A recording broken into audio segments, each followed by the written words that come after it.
itself as a cleaner, greener, more environmentally preferable fuel for homeowners and businesses. The political reality that we deal with may be somewhat harsh, but it is the condition that we face in Albany, and it is something that folks like Mike and John and myself deal with and have to work around on an everyday basis. Politics in Albany is, at most times, pretty messy.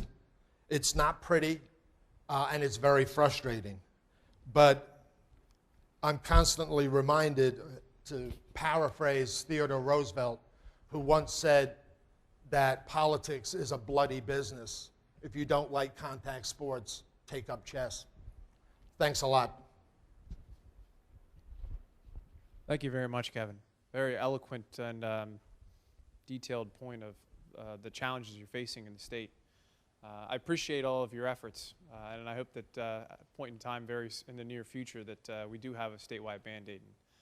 And I encourage you to continue your efforts. I can't thank you enough for the. Oh, we're used to banging our heads against the wall.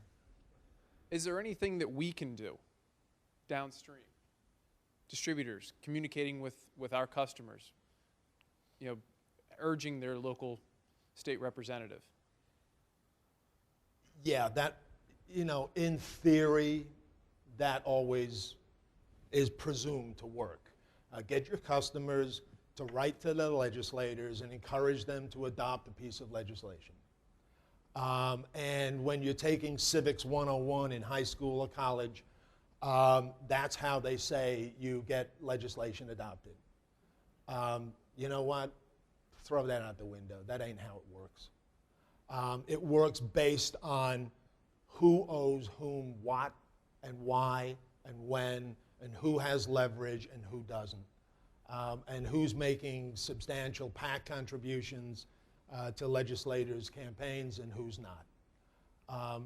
Unfortunately, the rise of PACs and super PACs in this country as a consequence of Citizens United, McCutcheon, et cetera, that's who's calling the game. I'm not saying you shouldn't do that. I'm not saying you shouldn't encourage your customers to try to get involved in the political process. But in a legislative environment such as you have up in Albany, as Mike knows only too well, his dad was late dad was a state senator and a great one. That's not really how it works. I'm a cynic. Well, and I'm fortunate to hear the process, but the reality of it is what it is. And we'd all like to write the letters to encourage the use and mandated use of it. But unfortunately, that's the environment we have to contend with. Mike, obviously there's a lot of movement in the New England states. States moving to lower sulfur heating fuels, states moving to commitments for biodiesel. Can you please speak to all the advancements that you've made and some of your progress? Sure, thank you. I've been at NEFI for 3 years now. NEFI is the New England Fuel Institute. We represent home heating dealers in Connecticut through Maine, the 6 New England states. And we mainly do federal, national, public policy on the energy side. And for years I ran the Empire State Petroleum Association and decided that New York State government wasn't dysfunctional enough, so now I'm doing national politics. So there's not a lot positive to say about our federal government and how it works right now, but just in terms of New England itself, as Steve mentioned, we have a patchwork of sulfur standards and bio mandates across the 6 states. And as you can imagine, none of them are really coordinated. Connecticut, Rhode Island, Massachusetts, and Vermont, July 1, will all go to 500 ppm home heating fuel. That sounds like it's very coordinated, but each state actually has a different guidance on how it will be implemented and how they will allow the fuel that's in storage as of June 30th to be dispensed afterwards. We're working with an overlaying group called NESCOM. It's the Northeast States for Coordinated Air Use Management, and they work with each of the governor's offices, and we're trying to come up with one uniform standard that all the states will pretty much adopt in terms of the treatment of the sulfur content of fuel, where on the retail level, if it's in their tanks and in their storage facilities, they'll be able to deliver out that fuel probably in some time period. We're still deciding it, but hey, it's only June 26th, so we have 4 more days to figure it out. And then for terminal operators, there's still some unknowns about whether they can sell anything above 500 ppm after July 1. The state of Connecticut, only the state of Connecticut right now is allowing that. Any fuel in their tanks on July 1 can be sold out probably over a 120-day period, max through the end of the year. So we're working on those things. In 2018, those 4 states all go to 15 ppm. So we're a little bit behind New York on the sulfur standard. Maine has its own set of rules. It goes to 50 ppm in 2016, and then 15 in 2018. And New Hampshire has no sulfur rules at all relative to lowering their sulfur content. On the bio side, the 4 initial states I spoke about each have bio mandates on the books. Massachusetts happened to be the first state to actually pass their bio mandate, but then right before it was going to be implemented, they suspended the rule and have not implemented it since. That's 4 years now.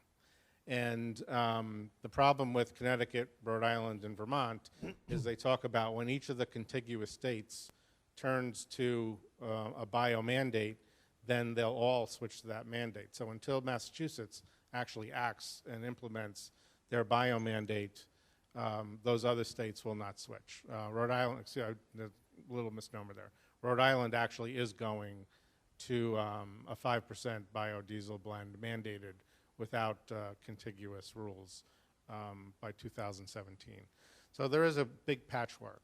In terms of biodiesel and its use in New England, we as a regional national trade association promote its use. We talk about biodiesel quite a bit. We're working with the National Biodiesel Board. We work on the renewable fuel standards to try to promote the current and future production be allowed for the RFS whenever it is renewed. And we also working on the biodiesel production tax credit to hopefully have that retroactively enacted so that $1 tax credit continues to be part of the economic landscape for biodiesel production, production houses. So there's a lot going on in that regard. In terms of retail use, I can say that obviously everyone is using up to 5% bio in their heating fuel. Not everyone has taken on the marketing side of it, and honestly, it's sort of, I don't really understand why they're not, but many people are not. They're just continuing to sell #2 heating oil, even though it has a bio blend, and they don't promote the environmental aspect of the biodiesel blended fuel. When we go out and talk, and I talk to trade groups or even government offices, we talk about, today's home heating fuel is not. It's not your grandfather's heating fuel. It's not even your father's heating fuel. It's today's heating fuel. And it's biodiesel blended, it's abundant, it's energy efficient, and it's renewable. And when you say heating oil is renewable, they look at you like, it's renewable? I'm like, oh yeah. And you talk about the aspects of biodiesel and what it's done for this industry. And it truly, there's 2 issues we have. One is the environmental aspect of our fuel, and the other is the price. We can certainly do something about the environmental aspects of our fuel, and I think we're doing it. And through the help of NORA and the move to B20 ASTM petition, hopefully we'll get to a higher, blend of biodiesel into heating oil. On the price side, there's some things we can do, and NEFI has really led the nation in pushing for the Dodd-Frank reforms on speculative position limits and transparency in the marketplace. And when I first came to NEFI 3 years ago, I would not have presumed I'd spend 50% of my time doing financial services issue lobbying, but that's what we do. So that's sort of the landscape, I think, of where we are in New England. I'll start some of the questions. With the price discount for biodiesel this past few years. Has the more broad use allowed and opened up any opportunities for a more easier go of implementing state mandates or having the conversation for state mandates? I think that there are two parts to that. One is that we have a lot of members who have their own, storage capacity and storage facilities, and they're doing their own blending on site. Some of them are blending upwards of 20% on their own. And, they've found that, their service calls are down, the maintenance on the systems are down. Come the winter, their service techs are sort of sitting around figuring out what to do because it's been a tremendous efficiency boom, if you will, for the industry. So you try to explain that to some of the policymakers, and that's part of our pitch to them, is the efficiency and what it does for the environment. It decreases all the emissions, SOx, NOx, ppm, et cetera.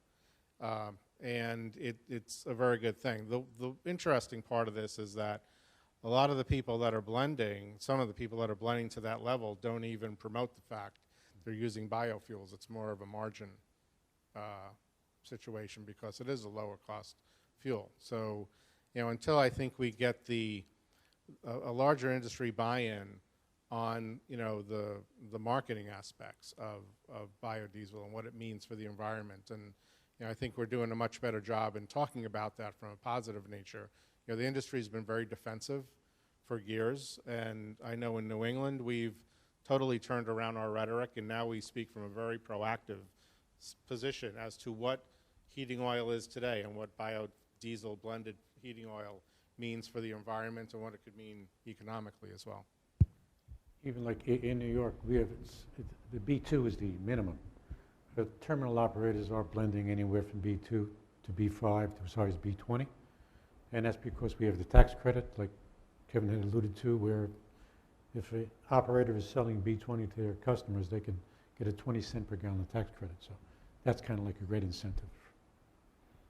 The one other point that I would add is that both John and I, having met repeatedly with state legislators, state senators particularly, up in Albany, we have given them reams of data looking at the price differentials between ultra-low sulfur heating oil, both on the spot market, on the futures market, the price of B100, the blended price, to show that there would not be any increase in customer bills as a result of a 2% mandate. Lo and behold, the State Petroleum Council, which is a state arm of API, and the Business Council come in with this message that, oh, well, yeah, but that's premised on federal tax credits, which if those federal tax credits are not extended or not renewed, then that's going to increase the price, and therefore consumers will see a price increase. I mean, we present them with a historical reality, and our opponents come in with some pie-in-the-sky, objections that are based on nothing other than conjecture, and yet that is what elected officials who are just scared to death of doing anything that might increase prices, which then would be translated into you increase taxes on homeowners. They're scared to death of doing anything. And as a result, they do nothing.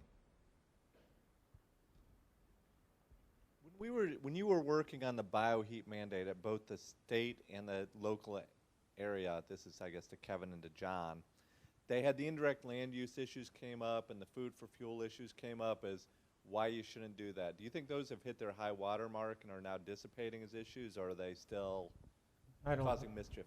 I don't really hear too much about the food for fuel anymore, because once you explain, like, how it works as far as the soybean, the squeezing, the oil comes out, you still have the meal goes for they kind of understand that, So I don't think that's an issue. Yeah, it was a phony issue then, Yes. John. Yeah, it was.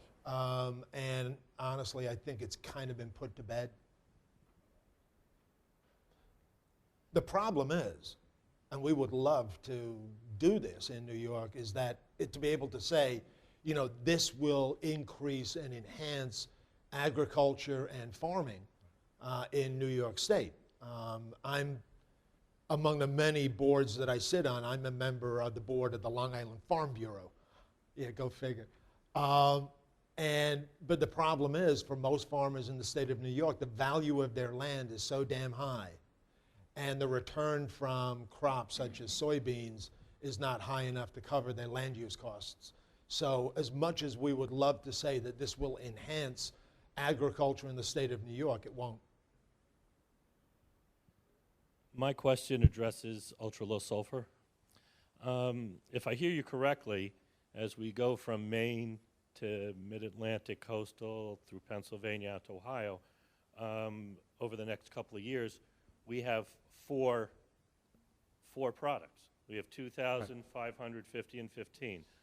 Are the refiners really going to provide 4 products, or are they going to stick with just the 2,015 that they're producing now? So to meet the 50 or 500 mandate, you have no choice but go to 15. To me, if you lobby the refiners, you probably have more success than the government in getting the states in a more uniform product of eliminating the sulfur. And I agree with you. They're not going to make all those different products. Just the tankage alone they need for all 15, 50, 500, 2,000, just not going to work. I think what it's going to come down to is 515. 15 will cover the 50 because it's 50 or less. Then the 500 right now will take care of the majority of the states. In New England, we've had discussions with all the major suppliers and some of the refiners as well, because we have 2 different spec fuels, 2,000 to 3,000 and 500. And what's going to happen is, and some of them have already put their customers on notice, is that there will be a 500 product, but it will be a blended product of 20% high sulfur and 15 and 80% low sulfur, ultra low. And in the states of Maine and New Hampshire, they are only going to sell high sulfur. So it's interesting how the landscape's going to change in New England. But I think at some point in time, it would make sense that we're just going to get to 15. I mean, I'm presuming when Maine gets to 50 ppm in 2016, that's a big chunk of at least, say, in Irving's supply area. So that only leaves New Hampshire out there at high sulfur.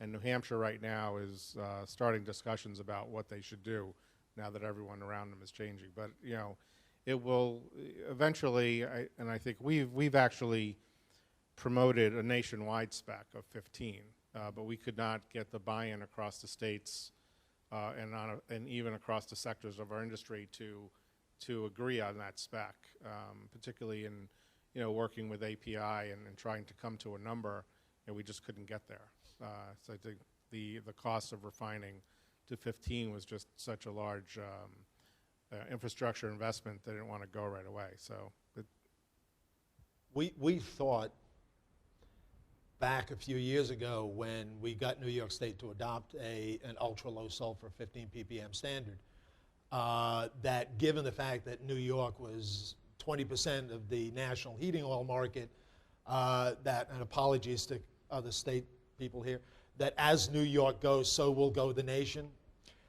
The Greeks used to call that hubris. Needless to say, it didn't happen.